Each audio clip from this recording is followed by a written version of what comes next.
हुकूमती डेडलाइन खत्म होने के बाद आज से अफगान शहरियों के खिलाफ कराची में भी कार्रवाई तेज कर दी गई। DIG साउथ के मुताबिक कराची के इलाके सुल्तानाबाद से गैर कानूनी रिहाइश पजीर अफगान शहरियों को उनके वतन वापस भेज दिया गया। सुल्तानाबाद होल्डिंग कैंप से 5 बसों के जरिए 190 अफगान शहरियों को रात 3 बजे चमन के लिए रवाना किया गया। हुकूमती डेडलाइन खत्म होने के बाद आज से अफगान शहरियों के खिलाफ कराची में भी कार्रवाई तेज कर दी गई।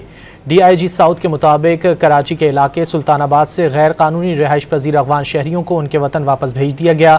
सुल्तानाबाद होल्डिंग कैंप से 5 बसों के जरिए 190 अफगान शहरियों को रात 3 बजे चमन के लिए रवाना किया गया। हुकूमती डेडलाइन खत्म होने के बाद आज से अफगान शहरियों के खिलाफ कराची में भी कार्रवाई तेज कर दी गई।